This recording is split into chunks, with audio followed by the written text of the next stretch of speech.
Good afternoon and welcome to today's LC Digital Future and You program. Today we're going to hear from the Director of Digital Strategy, Kate Zward, and her digital strategy team. They're going to update us on the library's digital strategy and the work that they're doing across the library to implement it. You know, there's no place quite like the Library of Congress, and from whether we're talking about the breadth of the collections and the expertise of staff, and I've always been inspired in the possibilities of what we can do in terms of building the collections, the collecting, the preserving, and the connecting with people in many different ways. So, and as you know, the library's vision is that all Americans are connected to the library, and that our strategic plan lays out a path to become more user-centered and data-driven. We've charted an ambitious course to make connections across the nation, engaging and inspiring more people with our unique collections, expertise, and services. And we're doing a lot of work engaging users and enriching their experiences. So as part of this work, we adopted a digital strategy last year. And the digital strategy is intended to be bold, a holistic vision that enables the library to accomplish its mission in an increasingly digital world. And we think digital transformation has a lot to do with engaging users and fulfilling the library's mission. And we created the Digital Strategy Directorate with Kate Zward at the helm to help lead this transformation. Of course, we've been engaged in digital innovation here at the library for a very long time. You know, most of us would think of that, you know, beginning back in the late 1960s with the development of the MARC standard for our cataloging. You know, in the 90s and in the early 2000s, we were transforming how Americans connected to legislative information through Thomas and now through expanded Congress.gov. You know, more recently, we turned a decades-long partnership with the National Endowment for the Humanities to expand access to historic newspapers through Chronicling America, and that's a partnership that involves, you know, 50 different states. So we've been at this changing and transforming and connecting through digital technology in many different ways, and there's lots of other examples I could give, but I think those are, you know, gives you the sense that of the range of some of the things that we've been doing. So many of these initiatives involve partnerships and collaboration. That's both within the library as well as with institutions outside of the library. And as you're going to hear today, many hands from many different parts of the library are involved in creating our digital strategy. So that's within the library as well as collaborating with people as well outside of here. The expertise of the library staff was critical in creating this forward-leaning vision. And as we move forward together with our digital transformation, I know that Kate and her team are eager to collaborate with people in this room and people across the library. We're all invested in one way or another in sharing the library's collections and services to engage the nation, so this is important work. Today, Kate and her team will update us on the digital strategy, and we'll share some examples of the work that they've been doing to implement it. It's wonderful to see these projects take root and grow. For example, I'm excited about the projects like By the People and the potential for how digital initiatives like the crowdsourcing program can provide new levels of engagement with our users and understanding and their understanding of the library by the American people. So I'm inspired to see colleagues from across the library working together on this, sharing their expertise, building something new in the digital space. And the library is certainly going to benefit from it, and I hope that you do as well. So what I'll do now is turn it over to our Director of Digital Strategy, Kate Zward. Thanks, Kate.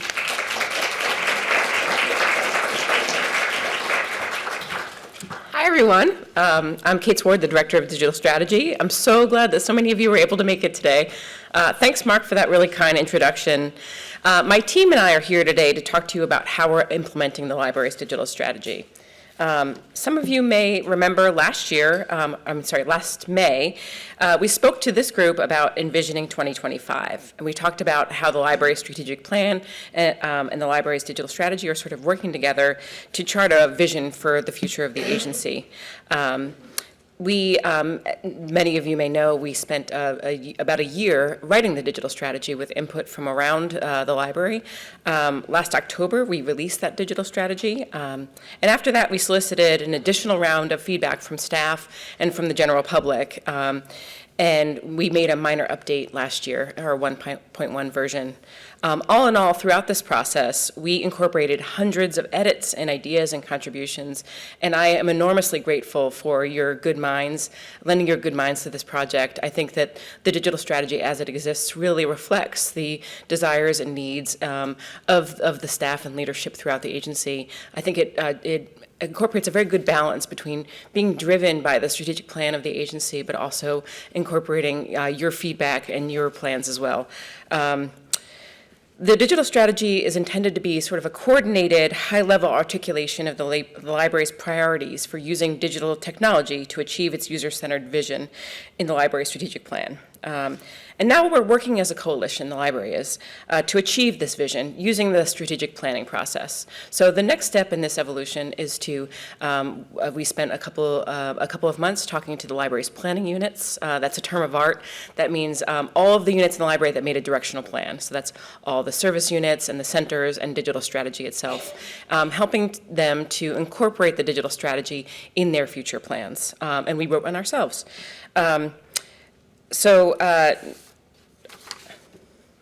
Now we're moving forward with our plans for implementing it. So we have our directional plan, and what we want to talk to you today is about our next steps in implementation. Because my team and I, who are here today, and you'll hear a lot more from them, feel really strongly that implementing the digital strategy means working hand in hand with everyone throughout the agency. So one of the things we're going to try to do today is to invite you to think of the big and small things we can do to amplify digital at the library. We'll later invite you to think about some blue sky things that you'd like to do related to digital. And now I'll hand things over to one of the newest members of our team, Leah Weinrib-Groskal.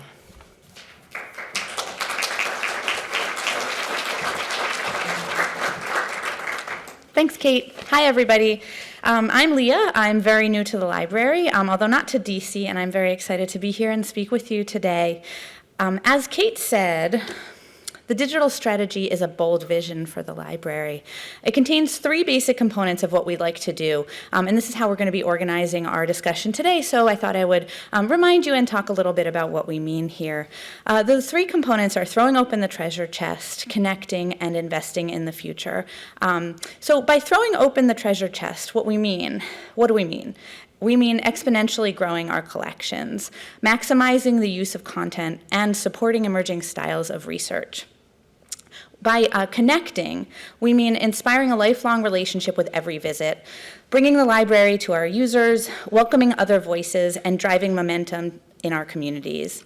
And by investing in our future, we mean cultivating an innovation culture, ensuring enduring access to content, and building toward the horizon. And this is the way we've laid out the digital strategy. So how are we going about implementing the digital strategy?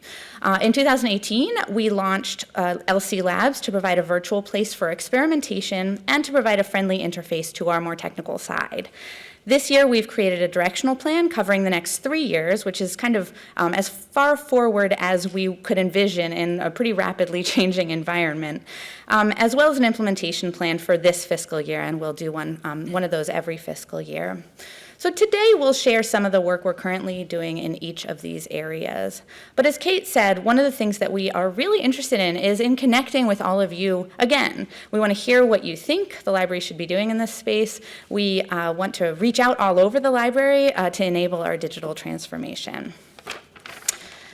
So after each section of our talk, we have a short exercise planned for you. You've probably found the sheets that we left on your seats, and we would love to have your input however you want to share it. So we have a bowl of pens that you can use to write down things for us. If you don't want to hand it in today and you want to give it any more thought, feel free to scan it and email it or drop it by to one of us. We have prompts for each of the three sections, and we are hoping to kind of give you an opportunity to think about it and maybe discuss a little bit in between each section. We would, in short, love your thoughts about where we can go with the digital strategy in the next couple of years. So with that said, I will now hand things over to the other new member of our team, Lori Allen, who will begin with the section on throwing open the treasure chest. Awesome. Thanks. This is going to be like rapid succession members of the team getting up to talk. So I'm Lori Allen. I am the newest member of the team, but only by like 2 weeks. So thank you, Leah. I am super happy to be here. As Leah said, the digital strategy identifies a few ways that we want to throw open the treasure chest, right, including maximizing the use of content and supporting emerging styles of research. So I'm going to talk about one project that's designed to do this, throwing open the treasure chest. We were awarded a grant by the Andrew W. Mellon Foundation called Computing Cultural Heritage in the Cloud that we really think will help maximize use of content and support emerging styles of research. But before we get into emerging styles of research, let's talk about how content is used in non-emerging methods. That is, how do we support the use of content in very established methods of research? At its most basic, the library supports users as they identify content, access it, analyze it or reflect on it, and then report on it in some way. And we have a lot of infrastructure and a deep expertise in supporting a huge range of activities that rely on this model or that support this model, where people want to study an item or a few items. Recently, we've seen a growth in research questions that require millions of items or that require little bits from millions of items. What you're looking at here is from a project called Viral Texts, which uses the Chronicling America API as they tried to understand, these researchers tried to understand how information went viral in the 19th century via newspapers. That is, they studied the reuse of little bits of text across thousands and thousands of texts. And that method of research requires a different kind of access than the kind that we have so much infrastructure to support. In this case, the API allows for the access that they wanted. This is, of course, relatively oversimplified. But in the method that they're using, text mining, computational linguistics, it can be called various other things. But it is just one of many, and Chronicling America is just one of many collections that could lend themselves to this kind of work.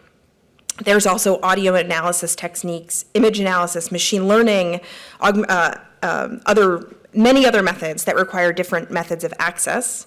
So let me mention another example that calls for actually an analytic method relatively similar to Viral Texts. This was a request from a researcher just to do text mining on the websites of candidates from a recent election. So looking at a particular issue and how it was represented in the text of websites over time as events came up in the news, how did campaign websites change the way that they reported on a particular issue? It's a really methodologically quite relatively simple, and yet the library was not able to help this researcher with this question because we simply don't have the analogous tools to make that content available in a way that this researcher can use it.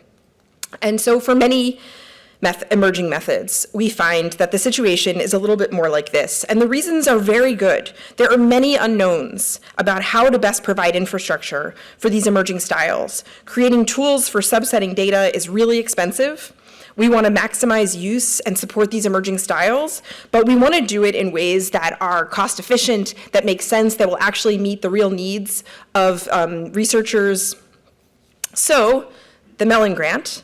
This Mellon Grant was designed to help us learn as much as we can about what people want and about how they want to use our collections, to really maximize use in a way that helps us learn the most.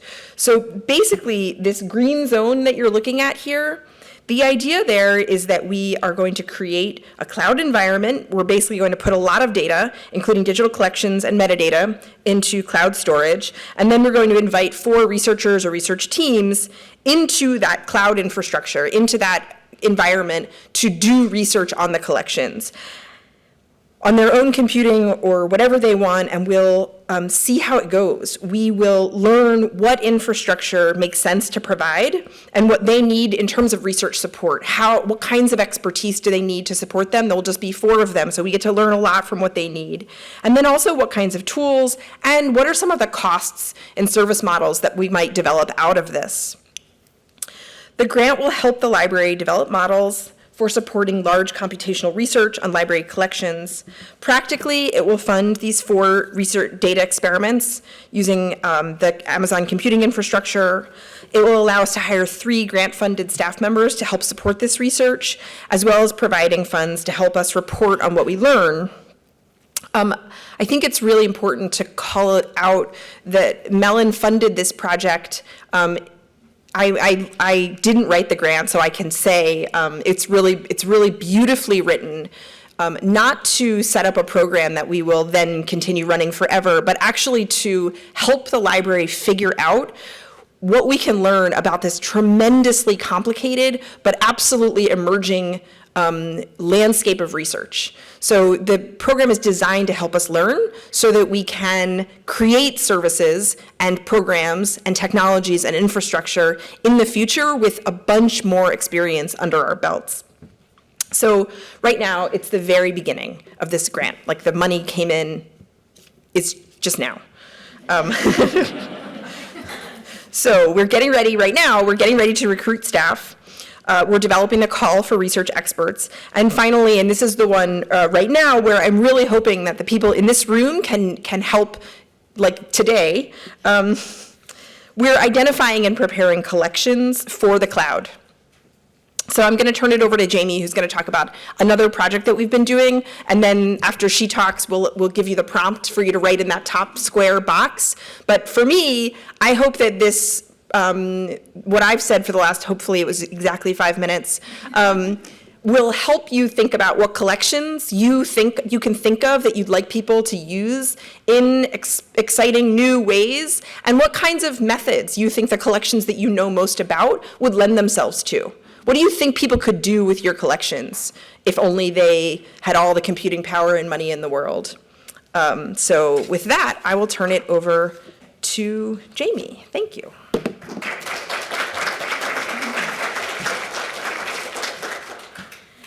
Is Jamie Brusner here? I have your bust. I tried looking for you. That can be edited out. Okay, so another way that we are trying to throw open the treasure chest is by funding a program called the Innovator in Residence program. And I'm really curious, because it's been around for about a year. Raise your hand if you've heard of it before. Whoa, that's like, okay, I had bets. Okay, great. That's awesome. That's good. So if you have not heard of it, that is what I was prepared for, actually, because it's really new. So we started as a proof of concept with 2 staff innovators, and we've only had 1 member of the public become an innovator in residence so far. And that's him on the bottom. He's a data artist named Jer Thorpe. He's amazing. I'm sure that he got to interview some of you for his podcast, or you found him wandering the halls, which he did a lot while he was here. And I'll talk a little bit more about his work in a second, but I want to start by just framing out what the program is. So the idea is that we want people to submit, members of the public to submit 2-page concept proposals outlining some type of innovative vision for the collection. And the idea is that their project will have a ripple effect of access. So whatever they create will be in the public domain, and then hopefully it will be something that then in turn becomes a way for other users to engage with our collections, and so on and so on and so on. So the idea is that the work doesn't stop with them. They're creating a tool for other people to engage with our collections. So in order to do this, we need you. What happens is when we get these concept proposals in, we review them, and then based on what the concept proposal is, we tap technical and subject specialists to help evaluate those proposals and give feedback.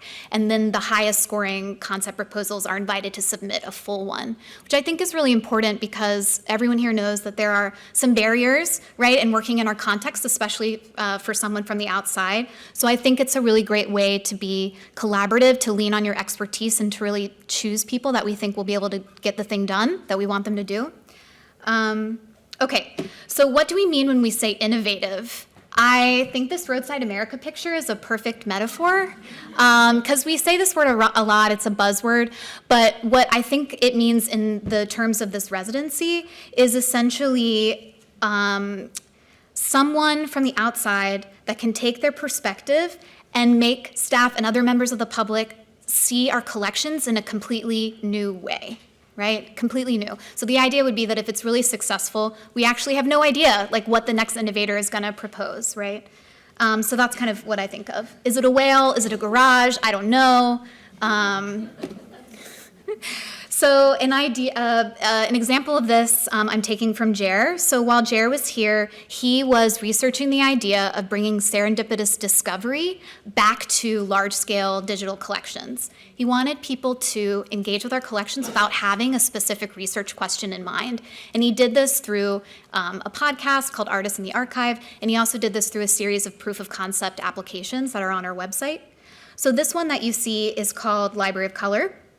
And with this particular, what you're seeing here is our MARC records collection, which we made available around the same time that Jer was onboarding. And what you're seeing are visual items. They're MARC records represented as a color spectrum that if you were interacting with the application, you could scroll over and it would represent, hundreds of items. And sometimes it's pulling descriptions of those items, and sometimes it's pulling the title, and each of the items is mapped to a color. So how did he do this? He did this with a totally open, crowdsourced, there's a fan, yeah, a crowdsourced data set online. It's a color dictionary that was created by the ex-KCD webcomic author. And he put a survey up online that over 221,000 people answered, where he presented them with a color and he asked them to name it. And there were 5 million colors named. So Jer took this crowdsourced data set and then applied it to color words in our collection. So for this specific one, you see in this William Hogarth engraving, dealers in dark pictures. So I got this because dark, someone saw as this kind of like, it's black to me. I don't know what it is to you, but it's like a black color. It's dark. It's hashtag 1B2431, and that is how it ends up here. So I'd invite you to check that out if you can. So this application, like a lot of the ones that Jer did, not only upends traditional paradigms of the way that we think about search, but he also is literally injecting what I think of as like a cacophony of public voices and the way that members of the public name things and kind of like mashing them together with the way that we ourselves have described things, like very formally in a MARC record. And I love the dialogue that happens in this. He did it for a lot of his collections. Okay, so I am very, very pleased to announce the press release has not gone out yet, but we have 2 innovators. We're playing with a cohort model for fiscal year 20. Our innovators for fiscal year 20 are Brian Fu and Ben Lee. They were actually here last week onboarding. This is Brian talking with some MBRS people. And his project is going to be called Citizen DJ, where he will collaborate with library staff to identify sonically interesting and culturally relevant audio and moving image collections that are free to use for sample-based hip-hop production. So by embedding these materials in hip-hop, he's hoping that listeners will be able to discover items that they never knew existed. It's going to be so cool. And then Ben, I don't have his face, but you'll see him soon. Ben is going to be applying machine learning and computer vision to basically extract images from corpora at the library. It might be one library collection, it might be multiple, I'm not sure. This is an example of a possible workflow with our Chronicling America collection, where he's extracting an image, the computer's labeling it, horse, person, whatever, and then he organizes those images based on likeness of what is inside of the image. So the idea is that we'll have some image data sets, and then we'll have a visualization where people can browse by image at the end of his time with us. What is corpora? Oh, sorry. It's actually a word that he was using a lot that I've just started using, where it's like a corpus of things, like things that come together. That's what I think of as a corpora. I guess corpora is multiple corpuses, which will be, we're hoping that he'll do more than one collection, so that's why I'm saying corpora. So if you did not meet them last week, they are coming to the holiday party. and I'm going to be bringing them around, so hopefully you'll be able to meet with them in person. And if not, they'll be presenting the week of December 9th about their projects, probably in West Dining Room or something, so we'll put that announcement in the Gazette. Okay, so now you're going to talk. So we didn't know, I don't know, it might be weird because you don't have something to like put your thing on, but we have pens. Abby Potter has pens. So we are really interested in the next 10 minutes in having a conversation about what your ideas are. So what would you like, how would you like to see the library throw open the treasure chest? And we really see your responses kind of running a spectrum. They can be directly related to your work, your specific area of expertise that you have. Is there some idea that you've been thinking about like for a while? Or do you have a big library-wide idea that's kind of been in your back pocket and now's the time to let it out in a healthy way? It's not very serious. We hope it's fun. There'll be 5 minutes for you to think and write, and then 5 minutes where we're hoping that we can just hear some ideas. And then hopefully we'll be able to collect the worksheets so that if anyone doesn't have a chance to speak. Can I say it? Yeah. You can put your name on them, and then if you want, there's probably a blank one near you. So if you want a version with your name and a version without, you can probably do both. That's so innovative. So I'm not sure what time it is, but we have 5 minutes. Okay, this is the best. We love hearing you laugh and chat, but we're gonna actually cut our 10 minutes short so we can share a little bit more and do some more exercises. So please continue writing if you're writing. I'll try not to distract you with what I'm going to say. I'm Megan. I'm also part of the team. And our second goal in the digital strategy is we will connect. So really this means making our incredible programs, services, content, all available available to and accessible by Congress and the American people. So I'm going to share a little bit more about some of the ways that we are working to connect with everyone through our communications approaches. So it'd be a bit of broad strokes, a few specific things. If you have questions, please come find me. I'd be happy to share more. If you have ideas to collaborate, we love learning from our community of practice here at the library. So using our blend of communications vehicles, we've really tried to build bridges to help create understanding about the library's digital strategy and also the work that we're doing every day. So I'm going to take a few minutes here and share a little bit more about what we did in the last year. Spoiler, we were very busy, and the ways that we spent it, growing our network and trying new communications approaches, showcasing our work and amplifying that of our colleagues, and connecting with others through our work and a range of different approaches.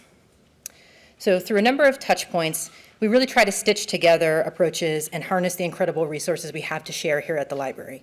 So that includes the content, services, and programs on which you work, and the work that we're doing to facilitate different uses of our collections or new ways of approaching the work that we're doing here at the library. And we share our work through channels like our website, the Signal blog, Twitter, and our listserv, but also through our internal networks here at the library, such as the Gazette, forums and listservs, open houses, town halls, and our brown bags, and working with our community of practice who are sharing their approaches as well. And then we reach further to our peers and new audiences through conferences and hosted events.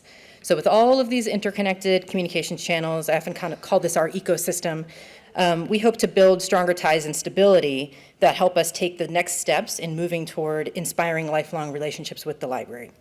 So from our metrics, we have evidence that we have done an okay job anyway. We've maintained steady engagement with our visits to the website. We have many increased downloads of data sets and the reports that we share on our website. But we also know from qualitative measures that our peers and other organizations are actually trying some of the approaches that we're trying as well. So that includes creating spaces such as our LC for Robots page, and actually doing a little bit of a better job than us in creating computational access to resources. And also other folks are trying and leveraging the Jupyter notebooks that we've created for use of content such as derivative data sets that we share on our website.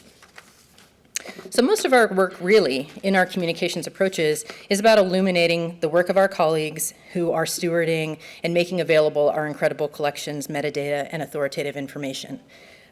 What we're able to do is really only possible, and what we're able to facilitate is only possible because of your work and the work of our colleagues here at the library.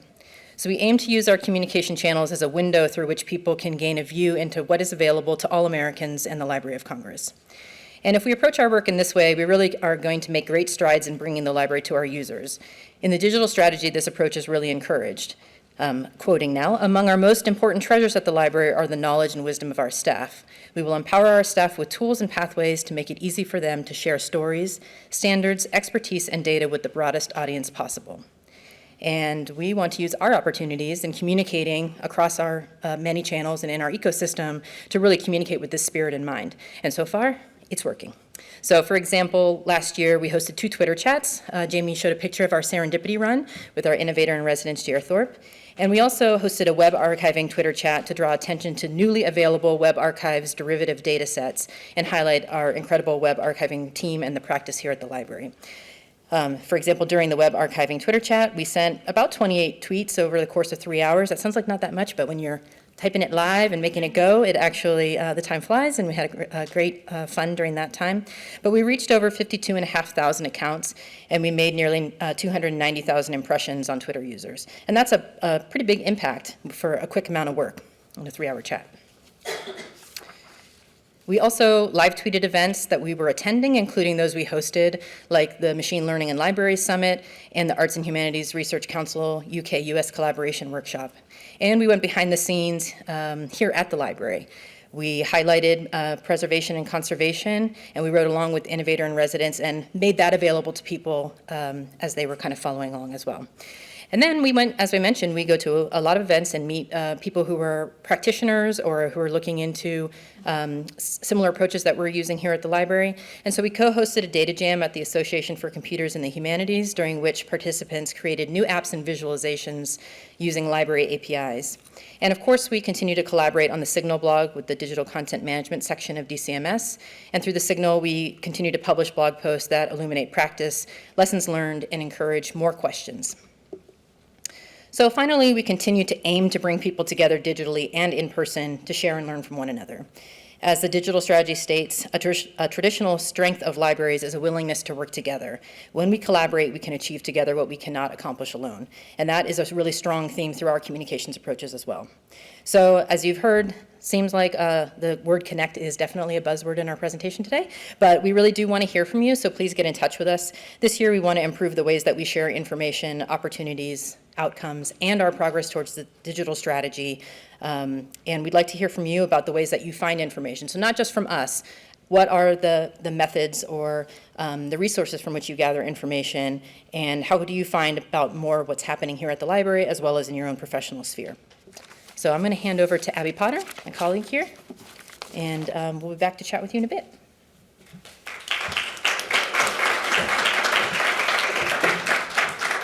Thank you, Megan. And as Megan talked about, connecting with communities is a big part of the digital strategy.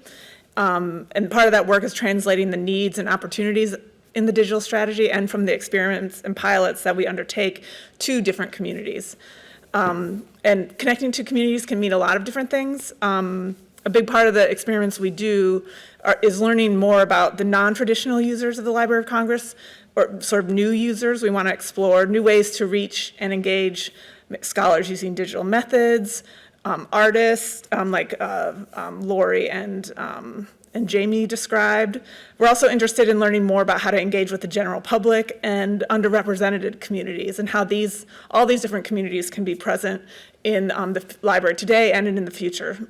So we also want to connect with our existing partner communities, so and users, and in this we're including the staff of the Library of Congress, and we want to deeply understand the needs of our sort of existing partners and what drives momentum in these communities that we're already partnered with. Both of the categories of user communities, the new and existing, have a lot to offer us, and a part of the digital strategy and the overall strategy of the library is to create an environment where all communities are inspired to engage with us. And today I'm going to talk specifically about engaging with expert communities. All the people in this room together here are part of an expert community. It's a community of staff. You all know very, very well how this institution works and how it can be improved, and you're all very passionate about what you contribute to the library. And we as a labs team are trying to explore different methods to harness and capture this expertise and passion to help achieve the digital strategy and the vision that connect all Americans to the public, to all the public to the library. So this is a very oversimplified drawing of sort of what a labs process is. We have, and I circled staff ideas because that's what I want to focus on here, but we have things coming in, ideas, services, questions. We go into the lab, there's collaboration, experimentation, we try new methods, processes, we talk to a lot of people, and we develop new pathways of doing things. And then outcomes, I think it's important to see that not everything that comes out of the lab is a tool or a digital thing. It's services, methods, skills. Those are sort of the things that often make the most difference. This diagram came from a book that was recently published called Open a Glam Lab. So if you have been following the Signal or Twitter, you might have noticed that I took part in something called a book sprint. A book sprint is a rapid publishing model. It's a method that's been around for about 10 years. It came out of the open source software movement, and it's where a group of people, no more than 15, get together and share their knowledge and perspective, and they write a book in 5 days. So this is something that I did the last week of September, and the book was published, last week. So it was a very rapid process, but it was also really interesting. It was intense and it was fast. There's no time for extensive research or wordsmithing, so it really brings the tacit knowledge out. So the kind of thing that you would share in a hallway conversation, and try to get that knowledge out of people's brains and onto paper. It was a great process for producing something from a collective voice and perspective. It was a facilitated process, so no one voice dominated, and there was a extensive sort of reviewing and rewriting process. And the book itself came out great. It really articulated why new ways of approaching the work of galleries, libraries, archives, and museums, that's what the GLAM stands for, why having these sort of experimental spaces is important to when we're looking at what to do in digital. And we see a lab as a place where you can provide space you can be open to experimentation and risk-taking and iteration. And this theme is also sort of what the book sprint is all about. So this is a map of sort of representative people who participated in the book sprint. It gathered expertise from around the world. And that expertise was really important to writing the book, but what the process also required was for the participants to be vulnerable and open to critique and able to accept other people's perspectives. So this process, it was difficult, but it did create a book-length publication in 5 days, and it also really bonded the group together and positioned it to sort of do even more. That small group was representative of a larger group that is calling itself a GLAM Labs community. It's about 60 institutions from about 30 countries, and some of them are on the map, not all of them. And you'll see there's one little dot in North America, and that is us. That's the Library of Congress. And hoping to build on this momentum, we're going to host, as part of the Collections as Data series in May, we're going to host this group at the library to try to think about what's the next big thing that this group can do together. So you can find the book at glamlabs.io, Glam Labs with an S, or you can find it from our website under our reports section. Okay, so now we're here at the exercise. You saw that some impactful work can happen that aligns to the digital strategy without one line of code being written. I think we want to underscore the fact that a lot of the sort of experimentation and innovation that we do is not sort of coding. It's a lot of process work. But we're interested in trying out a lot of a method that's similar to the book sprint, where we can focus intensely on a specific topic over a restricted amount of time to draw out the expertise from the people in the library and cross-pollinate ideas. So We're borrowing language from what Lori and her colleagues have come up with when she was at Penn around something called a pop-up lab. So there's some proposals kind of floating around the library right now about doing a pop-up lab about a specific sort of idea, but we want to ask you, how would you use this method, and what sort of topics would you like to explore? So the exercise that we have in the second box is we're asking you to, if you were given a whole week to sort of work on one gnarly problem, what would that problem be? And it might not be a problem, it could be an idea. What sort of, what do you think just needs extra push or some extra examination to sort of get to the next level, to sort of propose, maybe to propose an experiment with labs, or to propose something else over a different channel? So that's a question. And you have that space to fill in. And again, we're interested in sort of your ideas, and also to sort of figure out if this sort of pop-up lab idea would work sort of on a broader scale. So, yes. Oh, yeah, but 5 minutes, because we're running a little bit over, so 5 minutes to write down your idea. Start now. Okay. Hello. All right.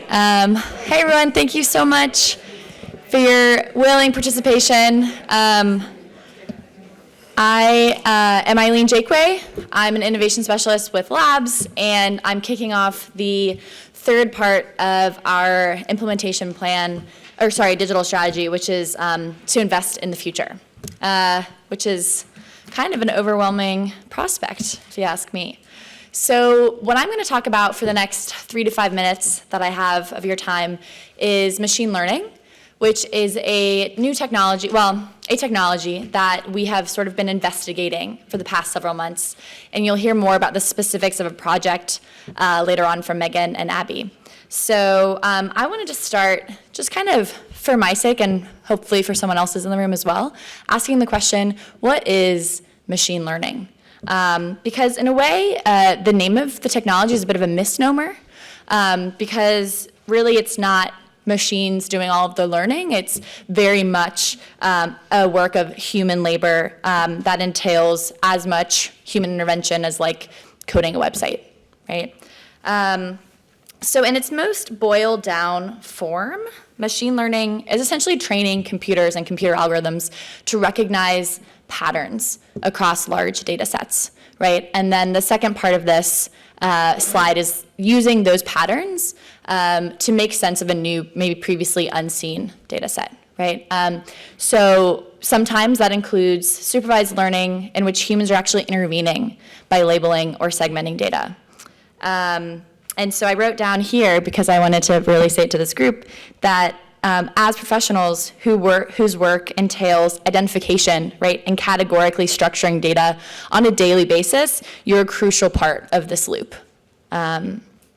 So I wanted to give a brief example, and I'm sorry if it's a little juvenile, but essentially, if I have a data set consisting of dogs, cats, and I think I wrote elephants down here, I go through in my training data and I label all of the cats as cats, right? So presumably now the algorithm will have been sufficiently trained to pick out all of the cats in a data set that it hasn't seen before by looking for visual features that it now believes a cat to possess, right? So this is actually pretty fun. This is images from the library's collections of the free-to-use image sets. So this would be, the image on the left would be a cat, and the image on the right would be not a cat or an ostrich, according to the caption of the picture. And I'm hoping one of you can maybe explain that to me at a later date, because I actually think this picture would be really hard for a machine learning algorithm, because the caption underneath reads that it also has very particularly ungoose-like features, feathers, sorry. And so I don't know what that means, what an ungoose-like feather looks like, but I think you have it on the screen here.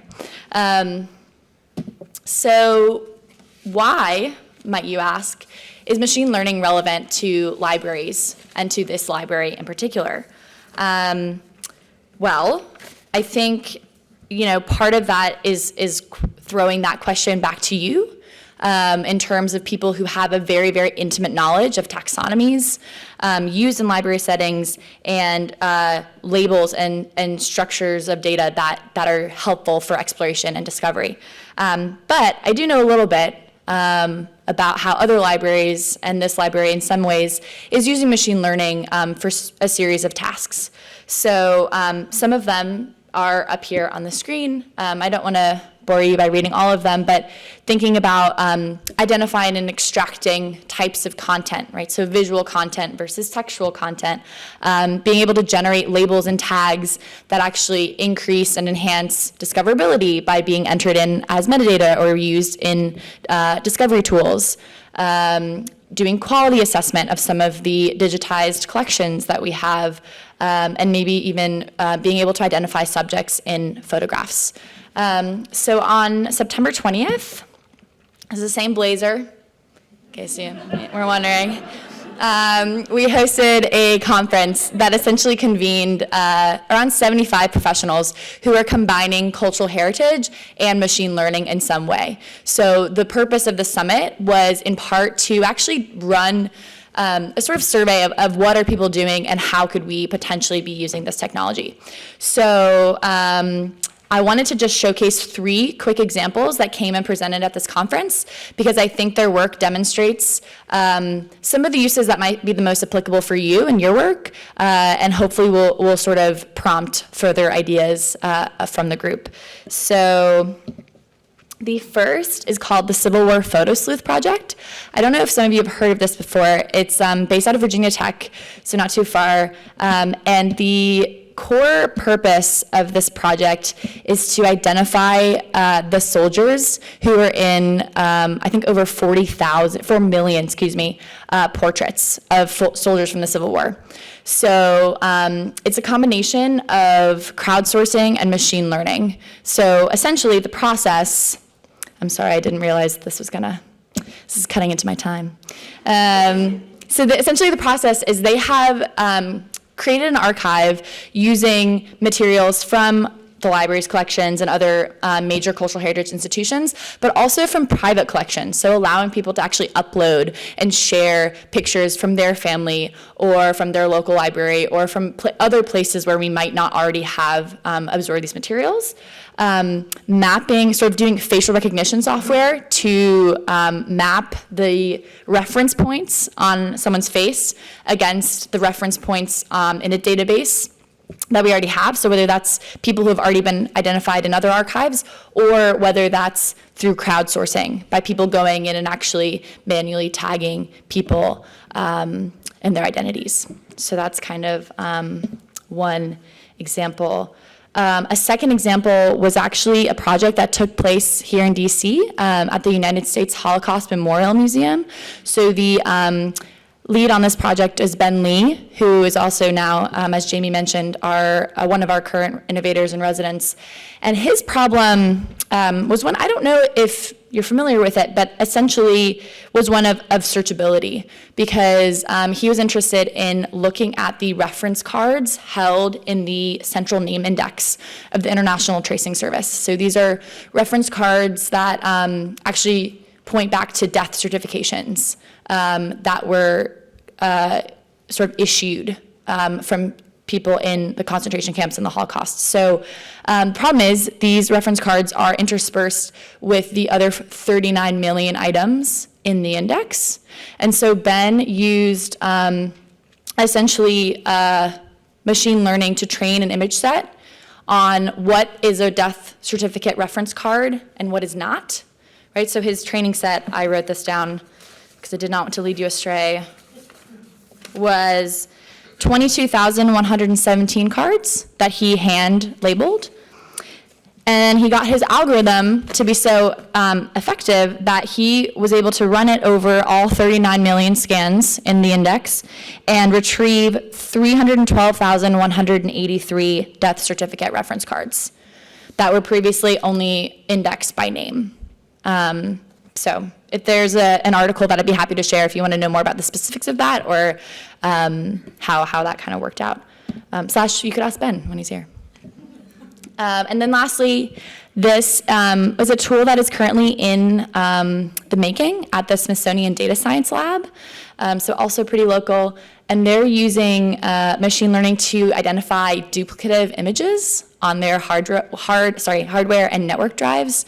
So using a hash algorithm to, and I'll confess this is like the one that I probably know the least about technically, but to essentially like run a series of the hashes against the database that they have to see where they retrieve identical hashes. So it's essentially like compressing an image to see where there are duplicates and whether or not that was intentional and which one is higher quality. So that's just to get you kind of thinking about machine learning. I hope it was instrumental and you learned something. And yeah, I will hand it over now to Megan and Abby to talk more about a particular project that we did. Thank you.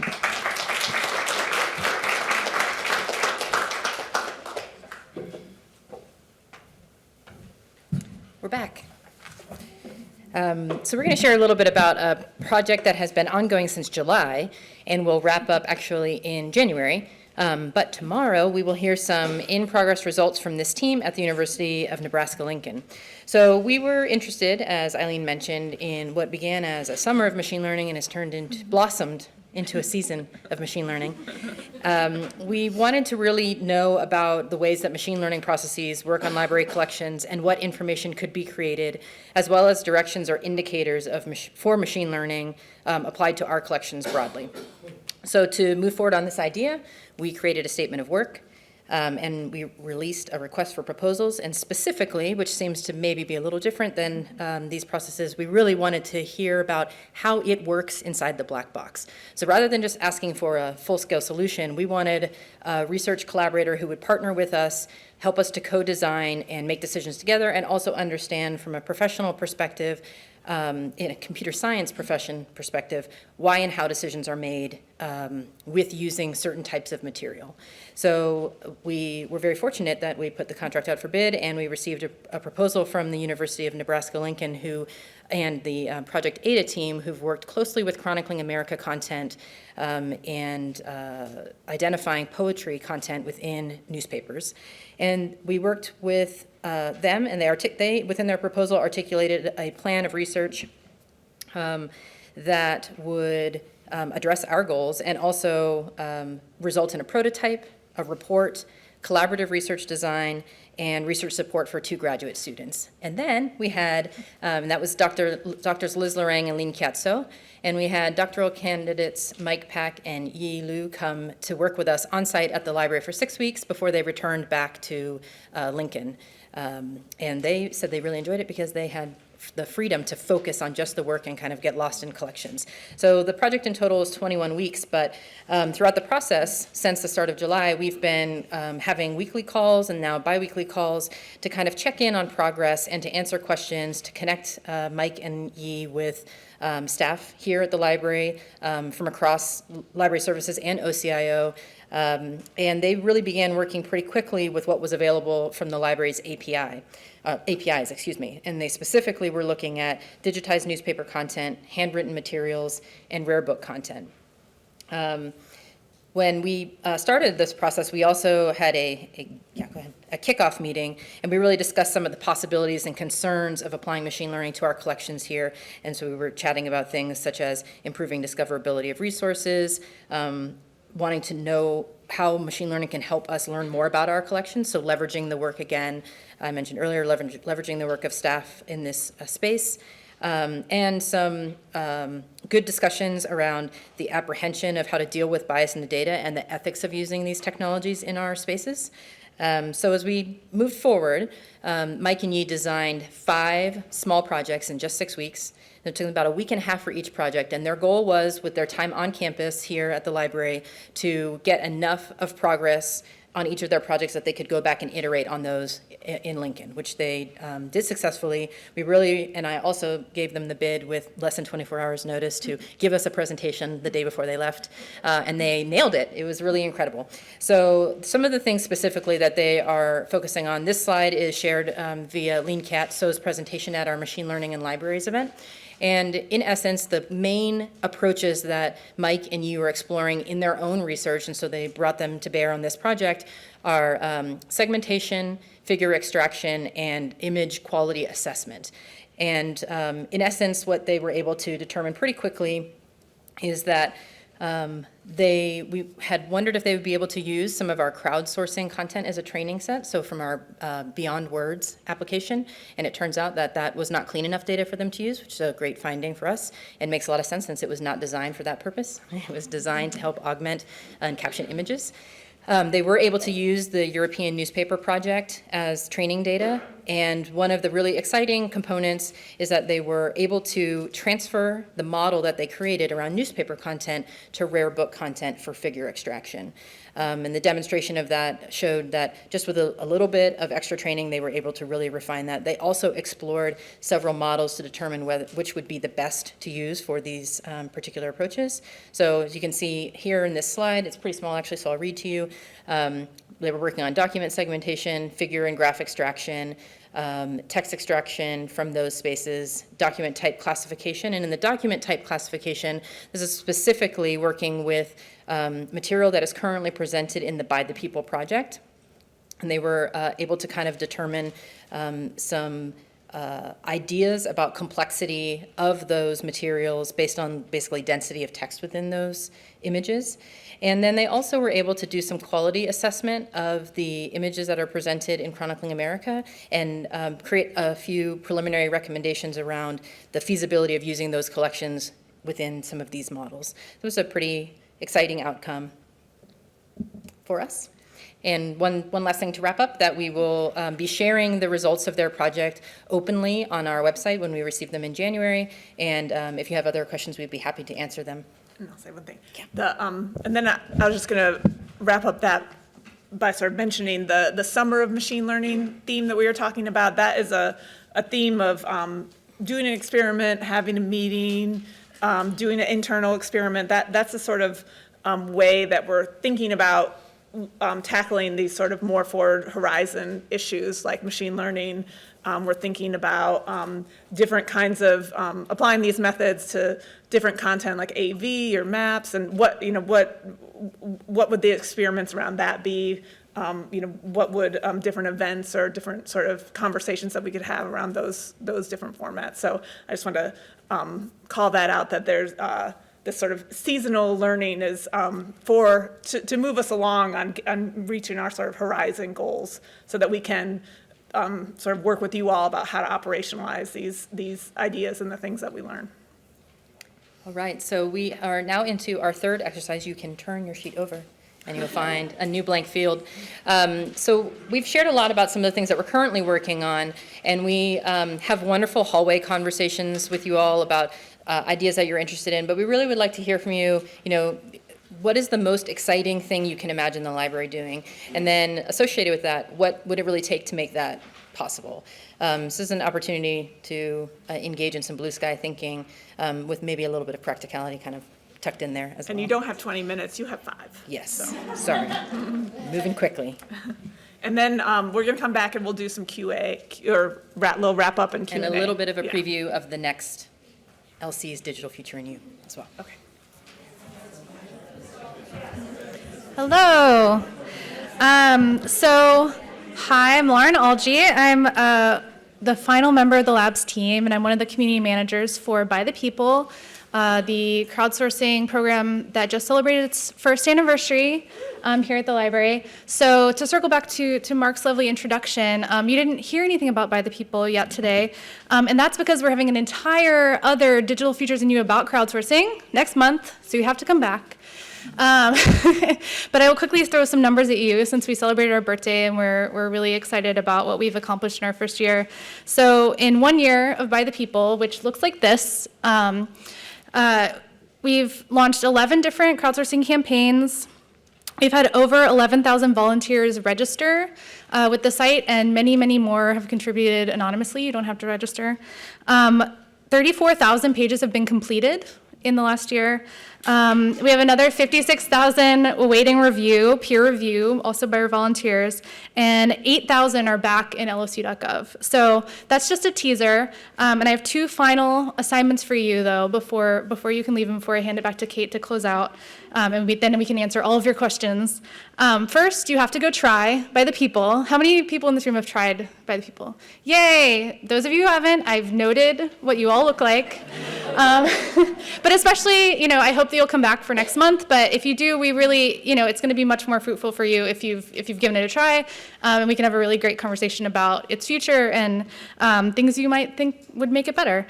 And then also, there's one final little panel on your card that will help us shape next month's program, which is write down one question that you have about By the People as a program, as a platform, about crowdsourcing at the library, and we will do our best to answer all of those questions when we talk to you next month. So that's all I have to say for now. Stay tuned. And Kate, do you want to close out?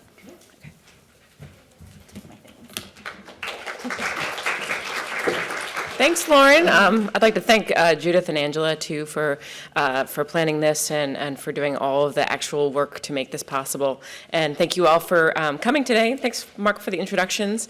I do want to note that many people told me they had to leave at 3 at what time is it? At 2 today. So if you notice empty seats, it's not because people stormed out. It's just because they had other meetings. So don't panic. But I think we've got like 10 minutes. So if there are comments or questions or things you want to talk about, now would be a great time to do that. Oh, and also there are people in the back. Hand them your worksheets. Do that. Yeah. Yeah. Any questions or comments or concerns, requests?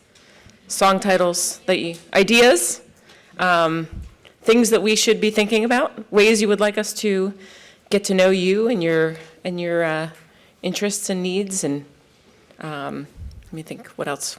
Yes. Hi, first of all, thank you so much for putting on this wonderful presentation. A lot of this is news to me, even though I do work in a digital division, so it's really wonderful to see you out and engaging with us. I was just wondering in general, this is one of my questions, but my pen ran out of ink. Do you do any open demos to the LC staff of some of this technology? Great. Thank you for the kind words. And the question was, do we do any open demos to LC staff for this technology? So I think Megan shared a little bit about our communications work in the past. And we've been really heads down and doing things. And now, I think, now that we have a little bit of additional capacity, it's time for us to pick our heads up and think more strategically and cohesively, cohesively and coherently about how we can engage with you all and sort of, you mentioned that even though you work in a digital department, a lot of this was news to you. That's not what we'd like, right? We would like for you to be sort of at the level of awareness that you'd like to be. So I think one of the things we're considering is open houses and things like that. Are there, but I think actually what would be best is if you could give some examples of things that you'd like to see. I mean, would you like to see that sort of thing, like a regular check-in or?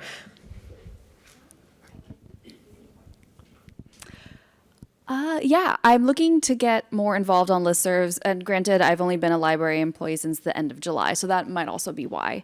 But I think I'd be really interested in the open house idea. I think that would be terrific, more of a come as you can, especially with, I'm sure a lot of us have lots of responsibilities that we have to attend to as well. But I like that you have events like these, networking us with what's going on maybe in different departments of the library. I noticed that there's a communications initiative in place where you engage on behalf of all of the departments that are working with digital technology, what everybody's accomplishing. So I'm definitely going to look at ways that we can engage our projects over in my division with you all. Great, thank you.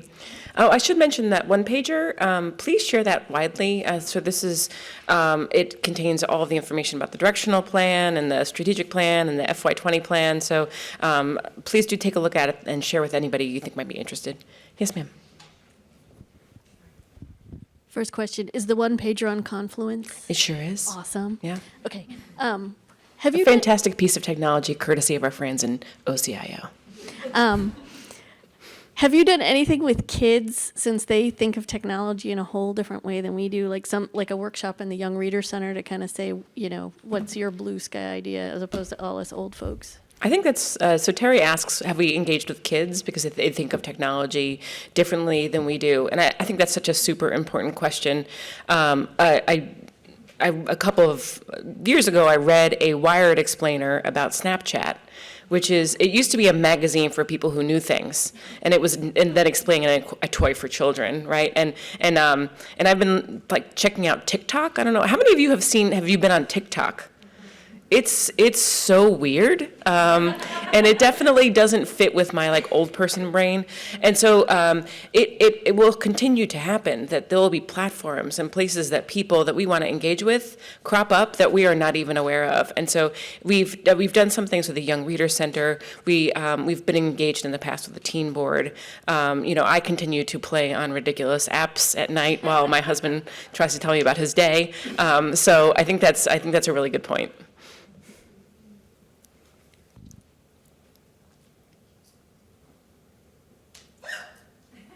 Was there a mouse?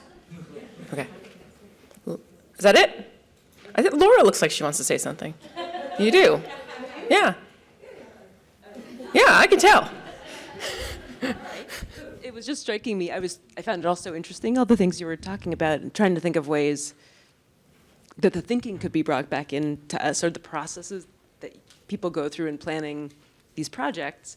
If there was some way of making a brainstorming sessions open to people to kind of, so we could be privy to how the consideration, things that people are thinking about.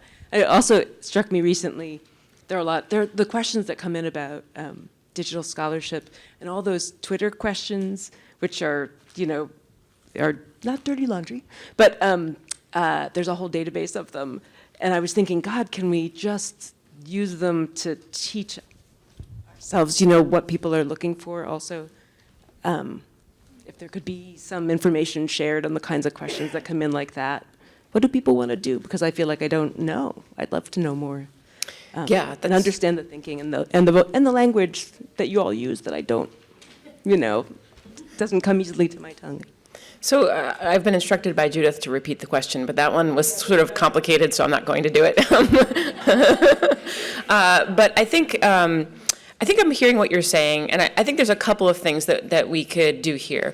And one is that, a while ago, in 2017, the library convened a Digital Scholarship Working Group report, which you know about, a Digital Scholarship Working Group, which produced a report, and that report has been circulated.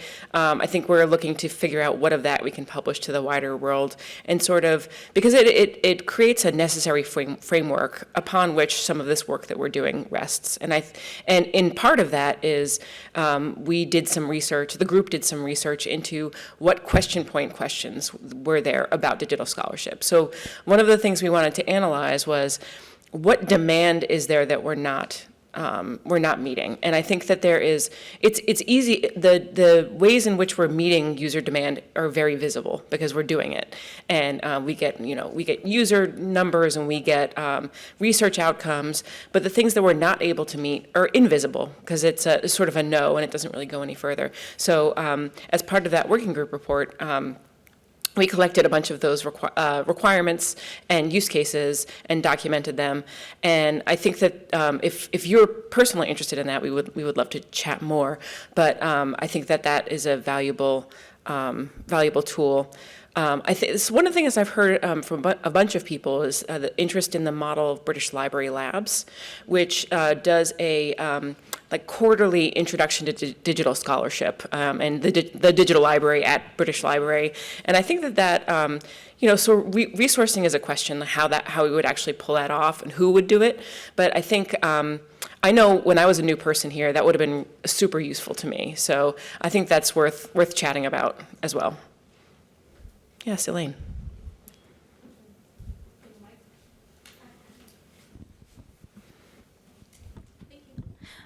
So my question is, as you're thinking, or you've been in the digital strategy, kind of doing this for the last year, and what is your vision around operationalizing? So there's a bunch of stuff that is happening, that's going to be happening with machine learning from those findings, or even from tools that are created from those, or even an outcome of a tool. Are there any, like, a vision for how you will share those tools to the staff that could use those tools within their own work? So Elaine asks about how do we operationalize the things that we're working on, and I have a nuanced and not very satisfying answer for you. I think that Abby showed that chart of inputs and outputs, and I think that it's important to note that a lot of the outputs of these experiments are our own greater degree of understanding of a solution set or a problem space, and or a better fidelity in questions that we're asking, and not actually tools. But sometimes tools will be the outcome, right? Sometimes we will try a thing, and we're working with a division on something, and we try a tool, and it's just perfect, and we just want to implement that as is. I think that's actually going to be a very small percentage of the project we work on. I think more likely it will be things like the Melon project that Lori talked about, where we'll do 2 years of experimentation, and then we'll have a better sense. Management will have a better sense, staff will have a better sense of how or if this fits into our broader work planning. When we come out with a new tool that we want to put into production, then we go through the IT investment process. So that gets prioritized and resourced in the same way that any new technology investment would be done. Does that answer your question? Thank you. It was a great question. I mean, all the questions were great. It's, I don't want to say yours was the best, because it's just as good as all the other ones. Anybody else? Okay, please get in touch. You have our email. We would love to chat. Thank you.